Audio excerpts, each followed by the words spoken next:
Welcome back to another episode of HealthCap Weekly Wrap. This week, we're focused on workforce, where the funding is coming from, how senior care providers are starting to access it, and why all of this matters even more as staffing expectations continue to evolve. Yeah, and these stories really build on each other. You've got the big federal framework, then industry action, then specific programs, and then a proposed bill that could raise the pressure even more. Right. So let's start with the foundation. Our first story comes from the U.S. Department of Labor, and it's about the Workforce Innovation and Opportunity Act, or WIOA. Yeah, and this one is important because it is not a new program. According to the Department of Labor, WIOA is the main federal framework for workforce development.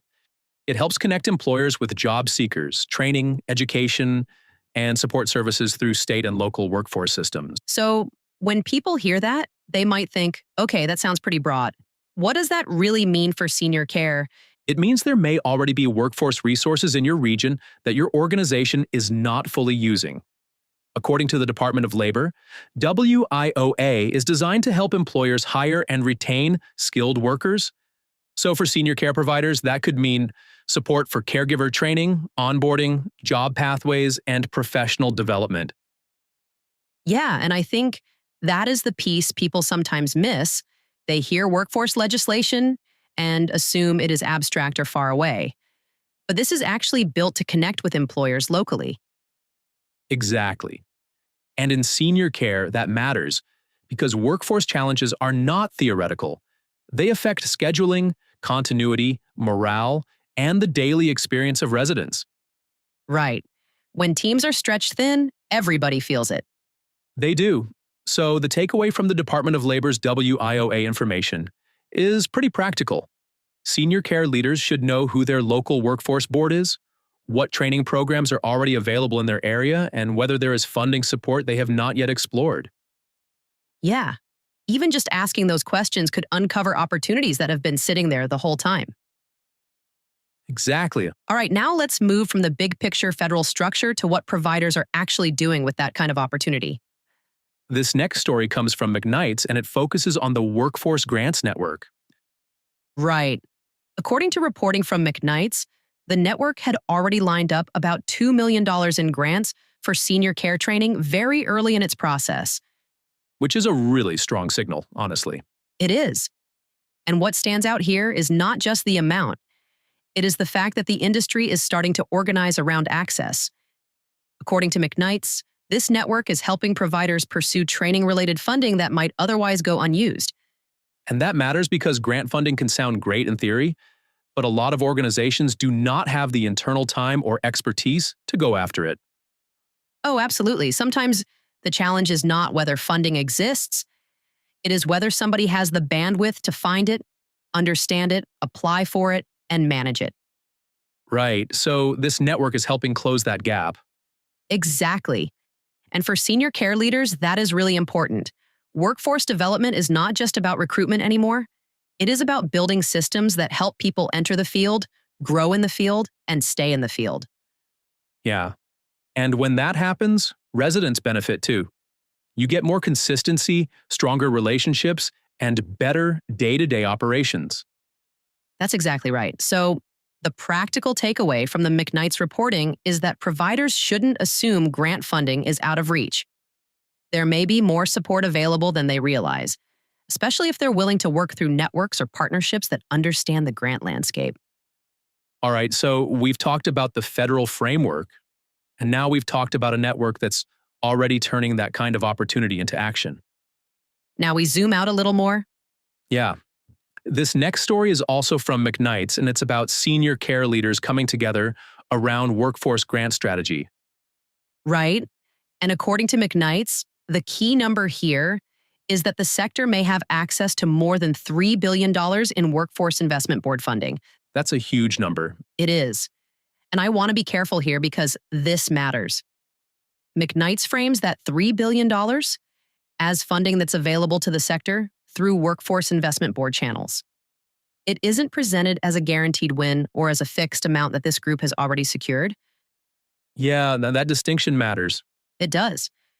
But even so, the story is still very significant because it shows that industry leaders are recognizing the scale of what may be available and are talking seriously about how to pursue it. So this is really about awareness and coordination. Exactly. According to McKnight's, senior care leaders are looking at the funding landscape and asking how the sector can do a better job accessing resources that have historically been underused. And that feels like a mindset shift. It does. For a long time, workforce conversations in senior care have centered on shortage, pressure, and competition. This story adds another layer, which is strategy. Where are the dollars? Who knows how to navigate them? How can organizations learn from each other? Yeah. Instead of only talking about the workforce problem, this is also talking about the workforce opportunity. That's a great way to put it. And for listeners, the takeaway is that workforce funding may be larger and more attainable than it appears at first glance. Staying connected to industry conversations and industry partners may make a real difference. All right, so now let's get even more concrete. This next story is tied to CMS, and it was also covered by McKnight's. It's a little older, but it's still very relevant because it points to how federal workforce support may actually be structured going forward. Yeah. According to CMS, the nursing home staffing campaign includes financial incentives for registered nurses and licensed practical nurses. That includes up to $40,000 in loan repayment and a $10,000 stipend in exchange for a 3-year commitment in eligible settings. That gets people's attention. It does. And according to CMS, the agency also plans to use financial incentive administrators, or FIAs, to help run the program. McKnight's highlighted that rollout and what it could mean for providers trying to strengthen their workforce pipeline. So even though this story isn't brand new, it still matters because it gives listeners a real example of the kinds of tools being put on the table. Exactly, and that's why it belongs in this conversation. We've talked about funding in broad terms. This is one example of what support can actually look like when it's translated into a program. It's not just talk. It's a concrete effort to draw more nurses into this space and keep them there. Right, and for senior care providers, that matters a lot. Clinical staffing remains one of the most difficult and important areas in the field. Anything that reduces financial barriers for nurses or creates a clearer path into long-term care work deserves attention. And from the resident side, consistent nursing coverage supports everything from care planning to communication to trust. Absolutely. So the takeaway here is to keep watching CMS developments closely. Even older announcements can remain highly relevant when they point to future implementation, funding structures, or participation opportunities. All right, and now we get to the last story, which really raises the stakes.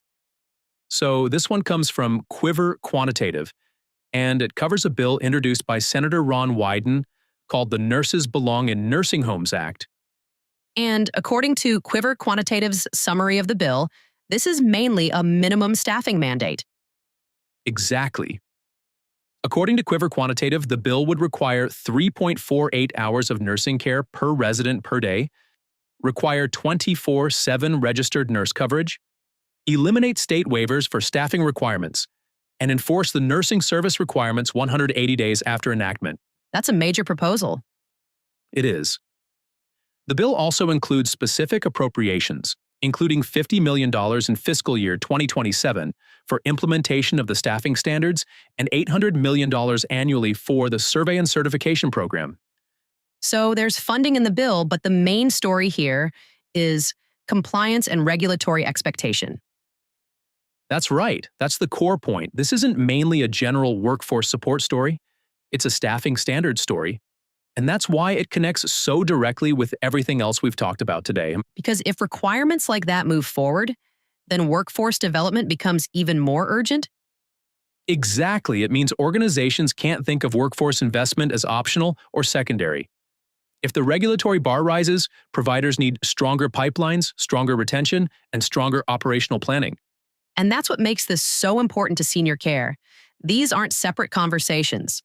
Funding, recruitment, training, retention, and regulation all affect each other. They really do. And the takeaway for listeners is to pay attention to both sides of the equation. Watch where funding opportunities are opening up, And also watch where policy proposals may raise staffing expectations. Yeah, because the communities that are prepared will be in a much stronger position than the ones that wait until the last minute. And at the center of all of this are the residents. A stable, supported, well-trained team leads to better care relationships, stronger consistency, and a better experience across the community. Well said. And that's why this whole set of stories matters. The workforce conversation in senior care isn't just about hiring. It's about building the future of care. It's about whether the sector is ready to respond with strategy instead of just reaction. Right. All right, that's all for today. Thank you for tuning in to another episode of HealthCap Weekly Wrap. You can get more details about these stories in the weekly roundup on Angie's blog at healthcapusa.com/Angie's-blog.